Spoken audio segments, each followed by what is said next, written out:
Bonjour tout le monde, je vous présente ici une vidéo relative au permis de conduire. Donc il faut savoir que le permis de conduire, c'est un passage obligatoire dans la vie pour un grand nombre de personnes. Donc c'est une formation qui commence étant jeune, souvent pour les lycéens. Alors je vais vous présenter ici une recette. Je suis moniteur auto-école depuis maintenant 2006. Donc je vous présente ici un cours qui fonctionne relativement bien avec chaque élève, qui s'adapte à tout type de profil et tout type de psychologie. C'est assez simple, vous verrez. Donc faut savoir que lors de votre inscription à l'école de conduite, à l'auto-école, vous allez devoir avoir des fournitures.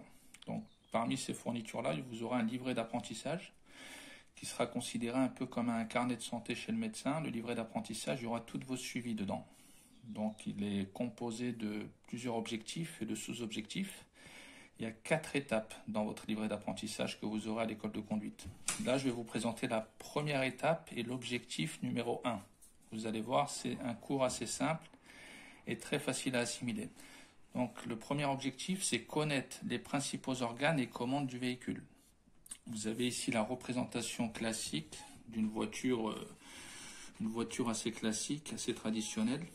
Donc nous avons ici le volant, comme vous pouvez le voir, et les deux commandes, une commande à gauche, une commande à droite. La commande de gauche, je vous explique rapidement, c'est la commande d'éclairage et des clignotants. L'éclairage, c'est ce qui va vous permettre d'être vu et de voir la route, d'être vu par les autres automobilistes. Donc on a la commande de gauche, éclairage, clignotant. Donc si vous faites un effet rotatif avec le pouce et l'index, vous allez pouvoir allumer les feux de positionnement et les feux de croisement.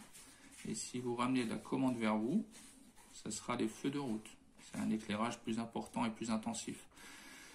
Ensuite, pour actionner les clignotants, donc les clignotants, c'est ce qui vous permet de changer de direction. C'est obligatoire, on doit être obligé de les allumer à chaque changement de direction ou de positionnement du véhicule. Le clignotant, il suffit de monter la commande vers le haut. Donc la commande, on la monte vers le haut. Pour le clignotant à droite, avant de tourner à droite, je monte la commande vers le haut. Avant de tourner à gauche, j'informe les autres toujours par le biais du clignotant. Je descends complètement la commande jusqu'à ce qu'il y ait une butée, un blocage. Et pour désactionner, désactiver les clignotants, il suffit de ramener la commande au milieu. Il y a 3 petites étapes pour le clignotant. Il y a en haut, à droite, au milieu désactivé et en bas à gauche. On a ici la représentation du volant. Donc on a la chance aujourd'hui d'avoir des airbags un peu partout sur les volants et des directions assistées, des volants beaucoup plus souples pour pouvoir manier et avoir une meilleure maniabilité. On a à droite la commande. On a des voyants ici qui sont comme des symboles. Donc vous les avez juste après le volant sur votre partie tableau de bord. Ils sont représentés par des couleurs. La couleur verte, la couleur bleue, la couleur rouge et la couleur orange. Pour la couleur verte, donc les voyants, les symboles, et la couleur verte et la couleur bleue, c'est l'éclairage. La couleur verte, ce sera les feux de croisement, la couleur bleue, les feux de route. Au sujet des voyants rouges, c'est des voyants de danger. Là, c'est qu'il y a un danger, il faut vous arrêter et faire entretenir votre véhicule. Donc les voyants rouges, c'est les dangers. Les voyants oranges, c'est des voyants importants. Il faut quand même les faire vérifier, mais vous pouvez continuer à rouler. C'est des voyants importants, mais pas dangereux. Je voulais aussi vous parler des boutons, ceux qui me paraissent les plus importants. Il y a des petits boutons au-dessus de votre levier de vitesse, proche de l'autoradio ou de l'écran tactile pour les nouveaux modèles.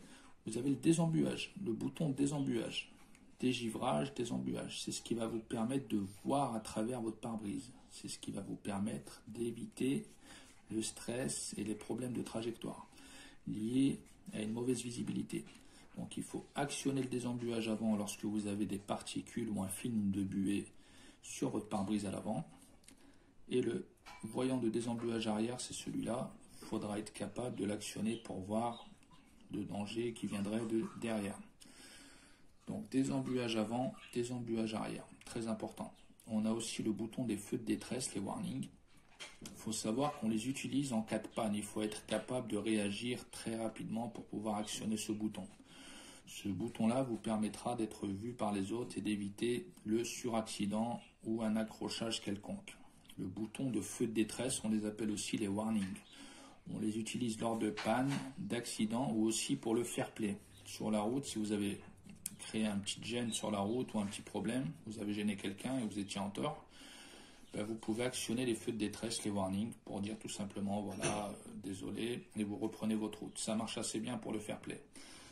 Et vous avez aussi la température qui est un peu comme sur les robinets. Vous avez le rouge pour le chaud et le bleu pour le froid.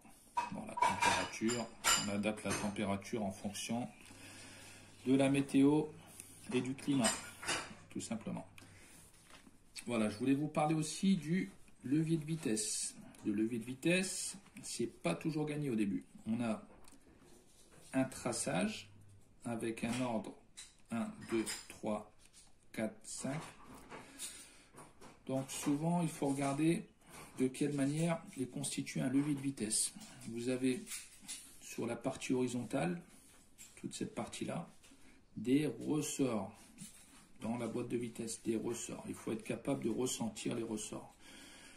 On passe toujours les vitesses avec souplesse. Donc c'est dans l'ordre toujours. Pour démarrer, je démarre en première et je continue ma progression. Je continue à travailler en fonction de l'ordre. Deuxième, troisième, quatrième, cinquième. La première vitesse, c'est en agglomération sur les parkings ou dans les embouteillages. La deuxième vitesse, c'est en agglomération ou dans les embouteillages. Et la troisième, c'est en agglomération toujours. On peut être amené à passer la quatrième en agglomération, mais c'est dans 20% des cas.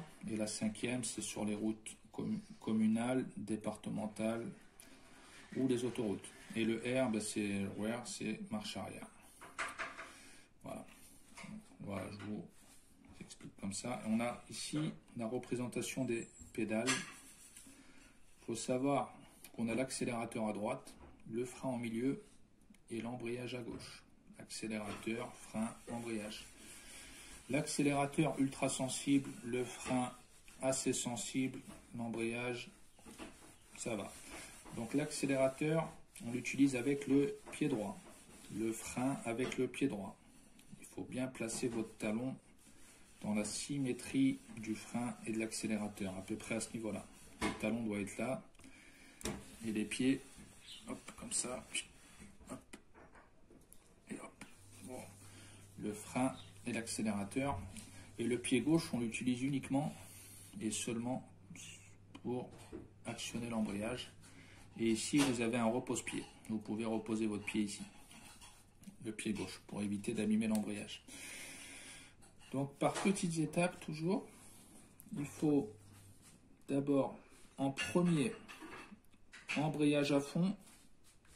En deuxième, je sélectionne la vitesse. En premier, embrayage à fond, hop, j'appuie. En deuxième, je sélectionne la vitesse. Voilà pour aujourd'hui. Au sujet des commandes, connaître les principaux organes et commandes du véhicule. Donc les commandes du véhicule, on les a vues aujourd'hui. Dans une prochaine leçon, on verra la partie théorique des principaux organes et je vous ferai une démonstration, un cours sur véhicule directement.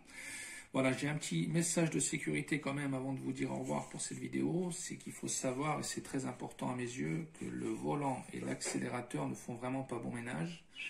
Il faut tenir compte aussi du poids de votre véhicule qui fait à peu près plus de 900 kg. Donc on dit voiture légère, véhicule léger, mais c'est des voitures avec un poids assez considérable. Voilà, je vous souhaite à tous une très belle après-midi et à très vite.